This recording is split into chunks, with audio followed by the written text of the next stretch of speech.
Par le professeur Mampouya, et la difficulté de faire émerger un droit international pertinent, donc plus efficace, tant qu'il n'existerait pas une fraternité universelle, l'idée que vous rapprocherez alors de Michel Jambon. Si vous avez accepté d'entrer dans cette discussion, ça me suggère une autre question, c'est celle de savoir si cette discussion n'engendrerait pas celle voulant savoir si l'humanité obtiendrait une personnalité juridique afin de mettre le droit à l'abri de viser l'esquive des États.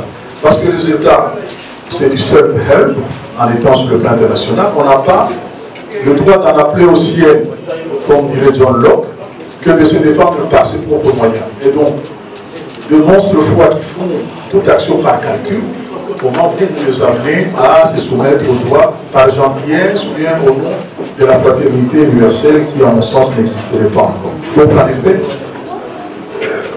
ce qui s'étale de le pouvoir souverain, je ne vais pas jusqu'à Baudin pour considérer la souveraineté dans son sens absolu, mais le fait de se savoir, de défaire ce qu'on a fait, avoir ce pouvoir de n'être préjudiciable que si on accepte. Est-ce que vous le voyez accepter un droit international qui serait attentatoire à leurs intérêts vitaux? Autrement, le droit international existerait-il sans les États souverains? Parce que si... Ah, ok, je vais terminer par là. Si la fraternité universelle s'imposait pour qu'un droit international vienne à se consolider à être efficace, ça signifierait qu'il faudrait réduire, minorer en tout cas, les droits de souveraineté qui sont reconnus aux États pour que la scène internationale soit plus harmonieuse et donc pacifique par le fait que les décisions sont consensuelles, dont l'exécution est attribuée aux puissances étatiques avec leurs propres moyens, autant militaires, financiers et tout. Et c'est eux-mêmes qui décident, qui s'octroient des mandats, et s'ils le dépassent, quel tribunal a suffisamment de parcours international de justice? Je crois qu'elle a abdiqué il y a bien longtemps. Donc, le véritable pouvoir de faire respecter le droit international n'appartient-il pas en dernier ressort au plus fort du point? Est-ce que le droit international s'imposerait par gentillesse, parce que tout le monde est d'accord? Ça serait de la naïveté sur une scène dont je vous disais qu'elle était une scène où chacun défendait ses droits. De même, en milieu académique de droit francophone, souvent la technique juridique, la théorie de droit, la philosophie du droit, la sociologie du droit.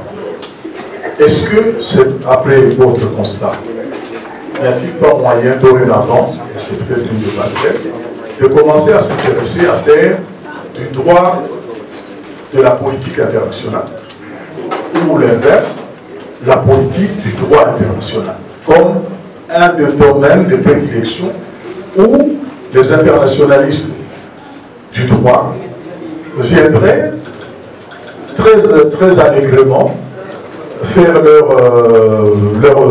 leurs achats en relation internationale en étant à l'aise, en n'étant pas nécessairement contraints par les normes, mais en connaissant aussi la réalité internationale qui est celle qui consacre malheureusement l'injustice, alors que vous êtes en quête de justice.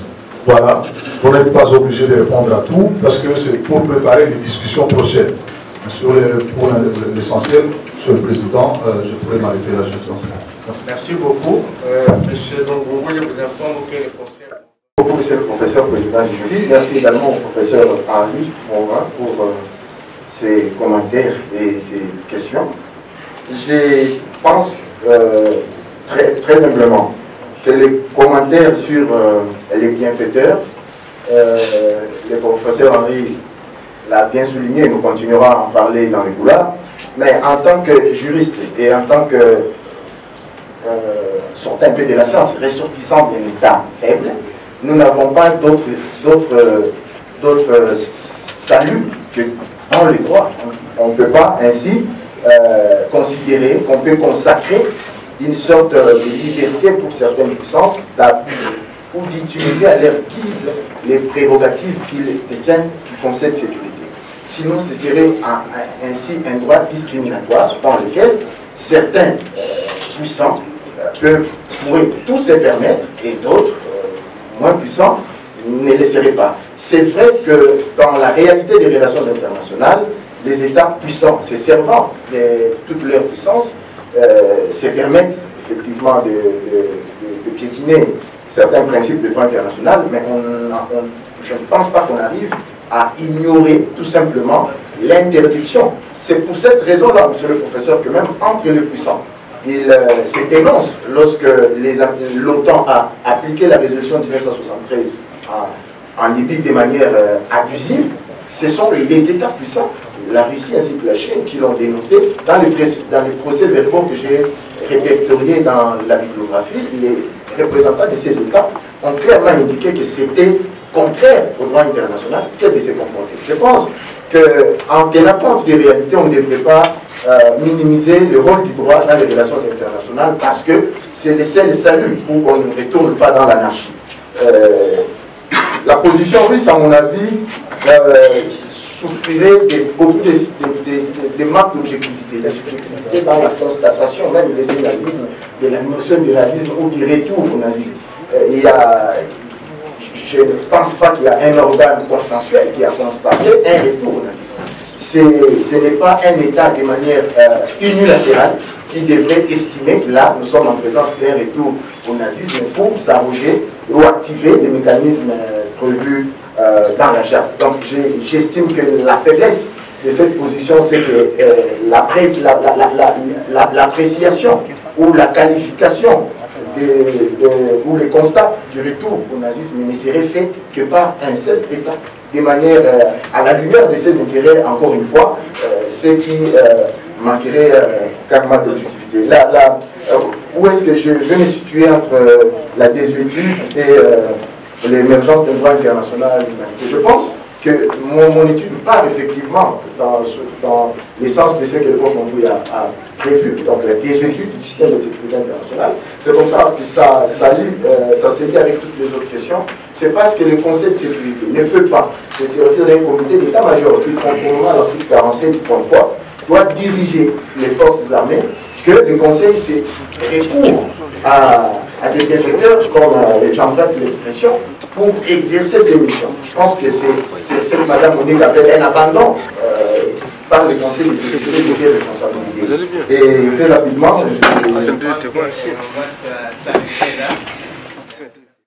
Merci, Monsieur le Président, pour la parole.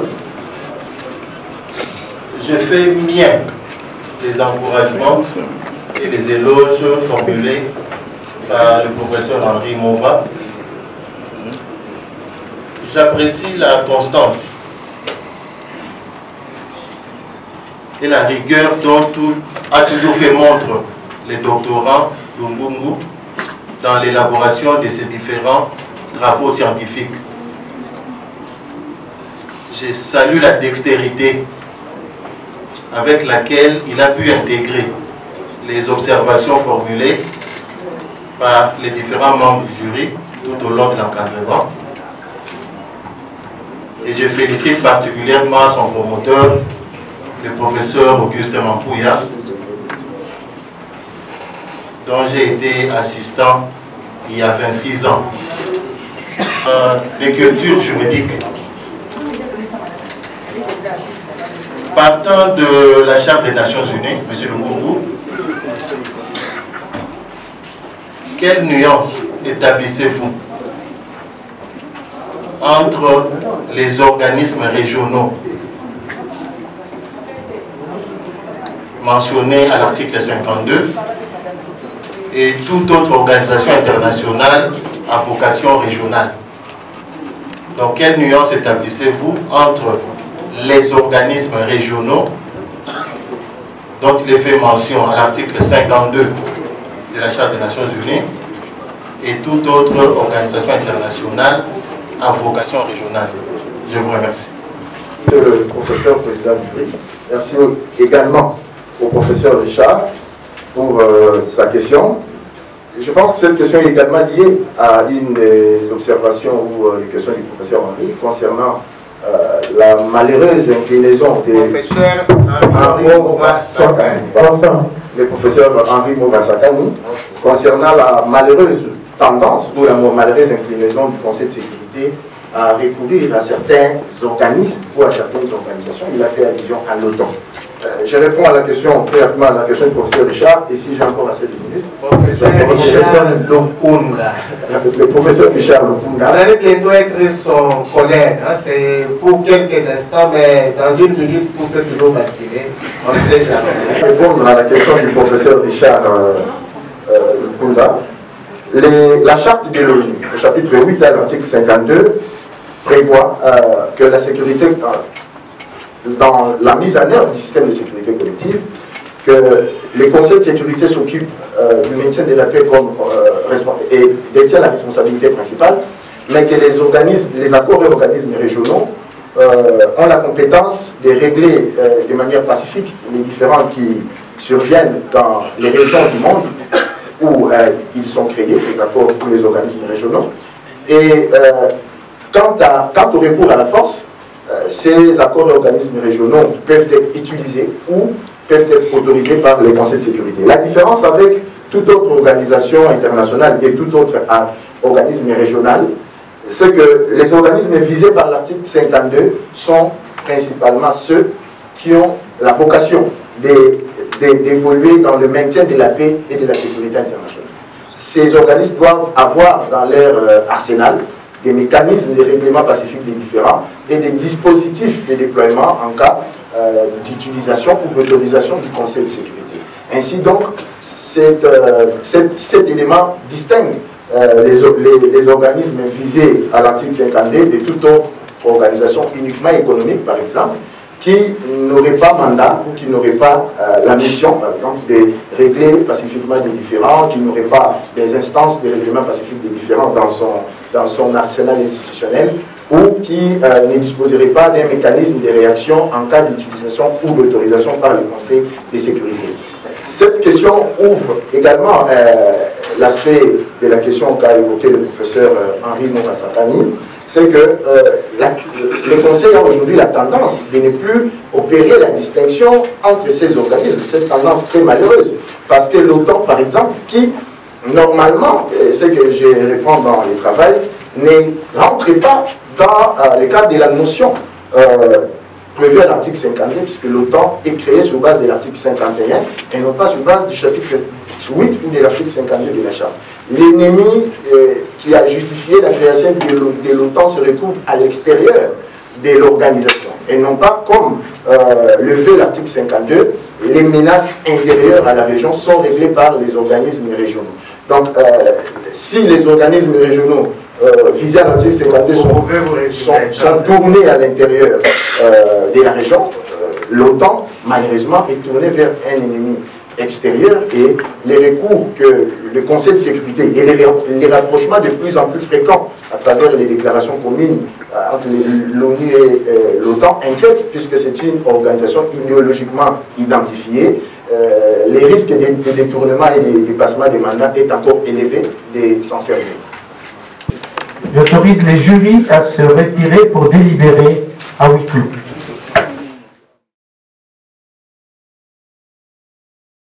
J'accorde la parole au président du jury pour la proclamation des résultats.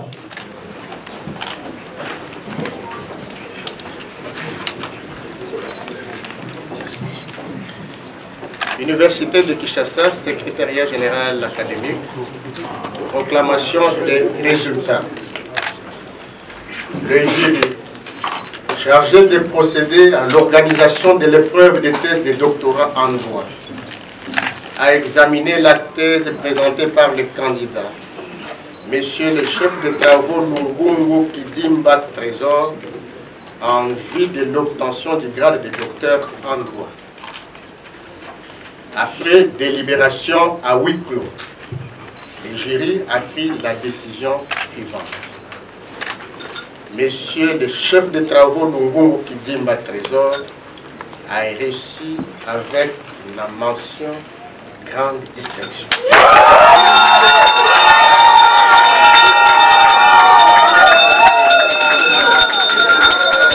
L'Université de Kinshasa a bien vouloir conférer le grade de docteur en droit au candidat précité. Fait à Kinshasa le 26 janvier 2023, le président du jury, Yvon Mingacham.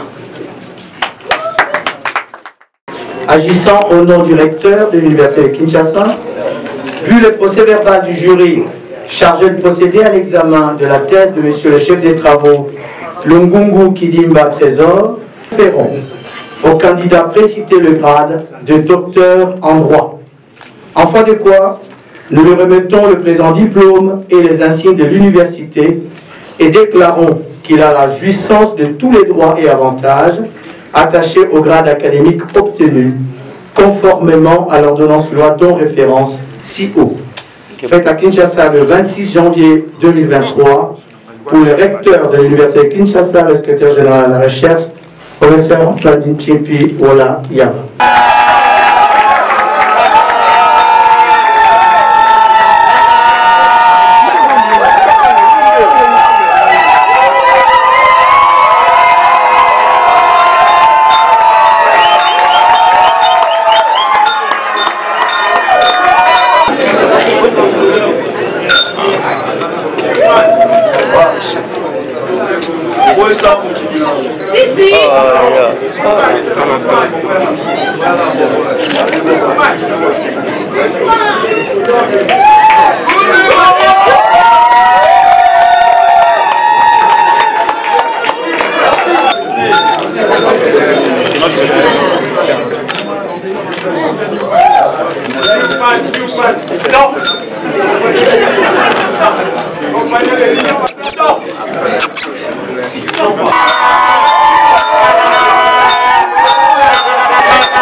Est clôturé, élevé, je vous remercie.